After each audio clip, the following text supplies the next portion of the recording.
Fiesta de BOMPA came from. Should I say Fiesta it? de BOMPA? This is one of, I love this name. I think it is the ultimate epitome of what made our team our team. And it is actually an acronym, and really, it came to stand for a lot of individual things that we talked about. Really, it's a gross combination of all the inappropriate things that we've said over the course of that. And I don't know that I'll get into the specifics, because I think that's a secret that's going to go to the grave with us. I don't even think we'll admit it in front of Senate testimony. It's at that level. But it was just everything inappropriate that has ever been said, and I think that's awesome.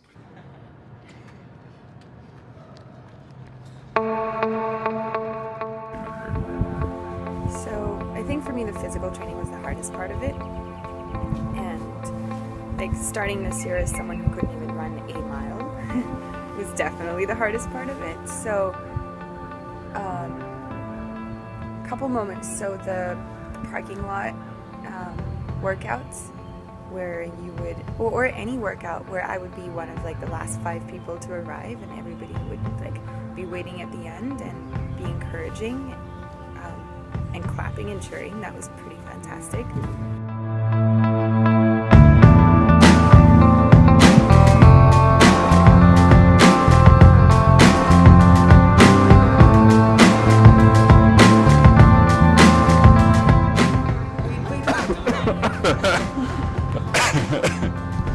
Oh man, I like the stretch. How's it going?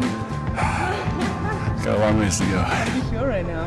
Oh man, I feel worked.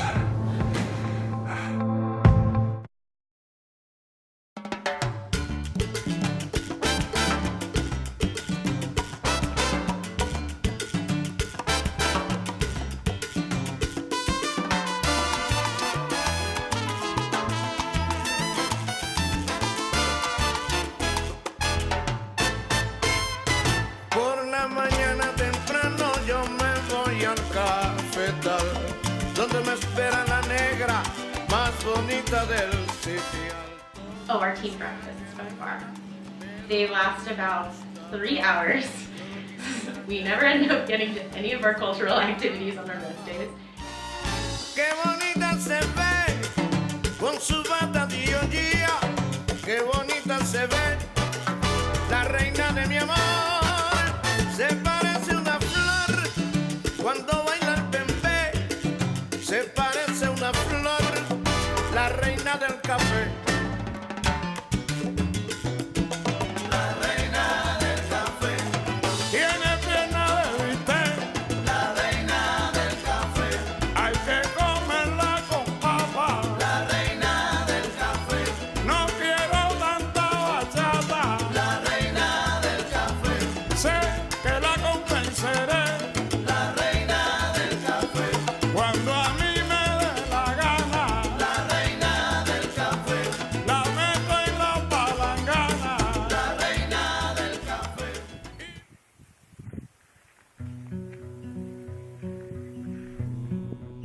You know, both of the training hikes, each was very different, each was very unique.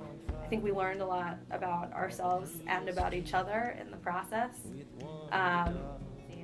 You know, the cable car that we rode up to the bottom of the training hikes I had done, but to my knowledge, that was sort of where things ended. And so to begin the training hikes there was a really cool experience, because that was sort of the end of my known and the beginning of my step into the unknown.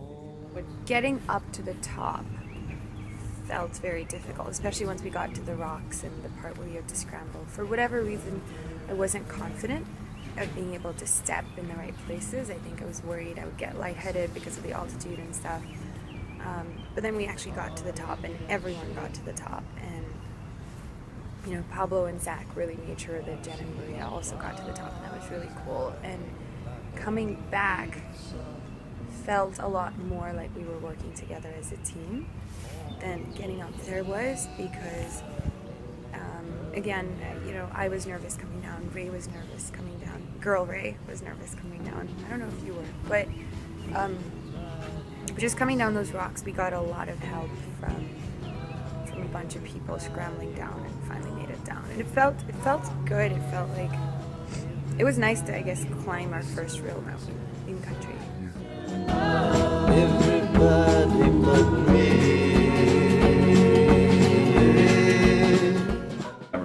So we get up there and there's a big, you get up to the top and there's a big crater on the other side, and I can't remember what our guide said exactly, but just told us something about how people fall off there on a regular basis, and I made sure I didn't get too close to the edge, because it was, I mean, you know, if you stay far away, it's totally safe, but I guess I could see something happening, but.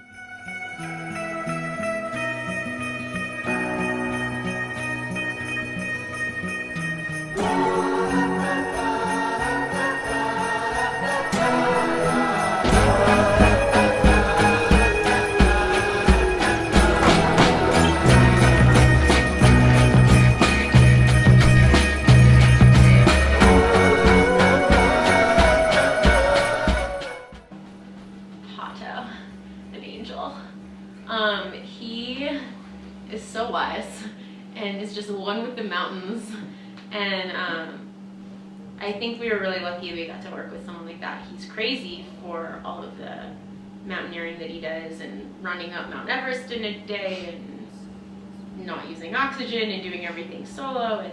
And unsupported, it's insane.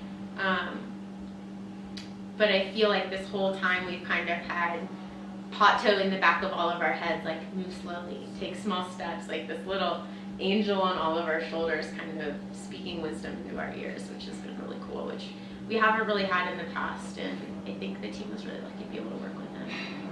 I'll miss him.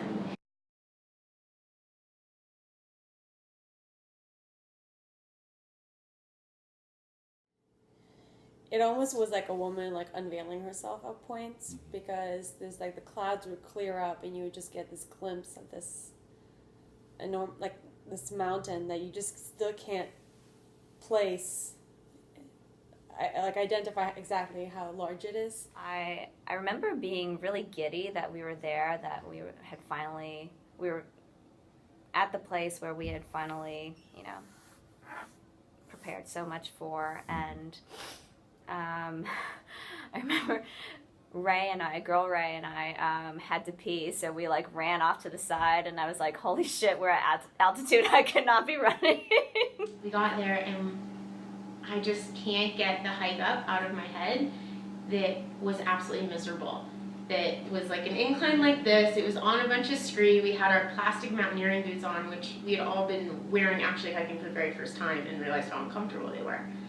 And I was out of breath in like the first 5 steps, and this is not good for tomorrow. Once we woke up, it was so weird because it wasn't even midnight, and I remember I had to eat, or I was told that I had to eat, but I couldn't really eat much, and again, kind of, I think at that point, being nervous settled in a little more than anything else, and you know, like with everything else, once you started, that nervousness goes away a little bit, so I feel like once we actually got to hiking, it kind of felt better.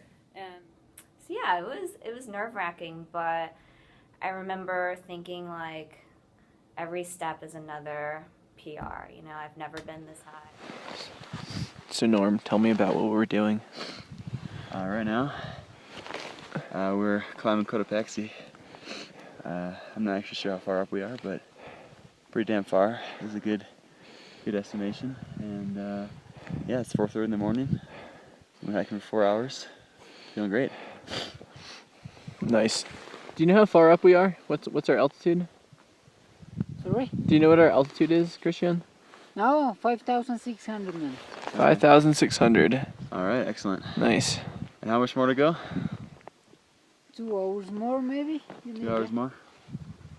All right. Joachim, say hello. Party people.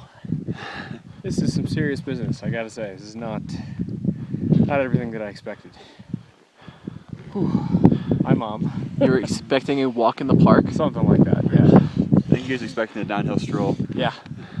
See, when I first started mountaineering, it was downhill in the snow both ways for some reason. Right, yeah. Very curious. Yeah, now it's good. It's fantastic. Like we've been hiking a 50-degree angle or more for just 4 hours. It's very, very cool. Nice. That was good. It was the hardest physical challenge I've ever attempted, and I think a lot of people on our team that felt that way, even those that were in top physical condition. So it was definitely more of a physical challenge than I was expecting, but I'm really, really proud of the team that we were able to get so many people up to the summit, and that everyone really worked together and tried to make good decisions, look out for each other's health, but also wanted the best outcome for Fiesta de BOMPA overall. So I think the team performed really well. And I didn't have the same feeling that I was expecting to have. I guess I kind of envisioned like, oh yeah, we'll go up there and we'll hang out for a little bit and, drink a glass of champagne or something, I don't know. We got up there and, we were out of the shadow we weren't protected from the wind by the mountain anymore because we were on top of it, and it was just so cold, just incredibly cold. Like I got, a couple of pictures, but it was not as many as it would have, because just taking my hand out of my glove was just like searing pain right away. Right. So, what was your brightest moment of your time in Ecuador? That's interesting. I honestly think it's right when we came down from the summit, because we were greeted by the teams that didn't make it up, and they were as excited for us as I think we were. In fact, probably more. You were there, Yep. Marie was there, Roshni and Ray came running out, and Jen came running out. Yeah. And to see how excited you guys were about it, we were just devastated. We were could barely walk, and you guys were so excited to hear about it, and we were really, excited to hear what happened with your expeditions and how they went and what kind of went into the decisions, because we'd heard you'd turn back. And that was a really cool moment, because that to me was the ultimate proof of what the team had grown to become. What I loved about it is, not everyone had the same experience on the actual climb, and some people summited, some people didn't, but we were all able to come back at the end and just soak in the experience of being there and being with each other and feeling proud for each other that we could share just like this unifying experience. We also had a few nights of fun. We sure did. Yep.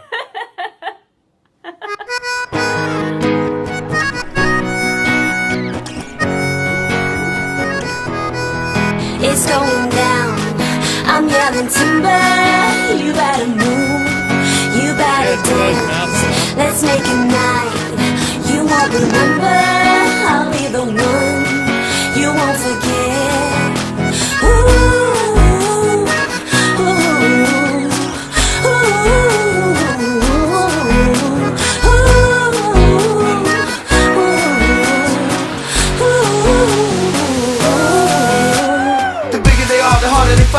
These bigoted boys are digging the dog. I have them like Miley Cyrus, clothes off, twerking in the bras and thongs. Timber, face down, booty up. Timber, that's the way we like to what? Timber, slicker than an oil spill. She says she won't, but I bet she will. Timber, Swing your partner round and round. End of the night, it's going down. One more shot, another round. End of the night, it's going down. Swing your partner round and round. End of the night, it's going down. One more shot, another round. End of the night, it's going down.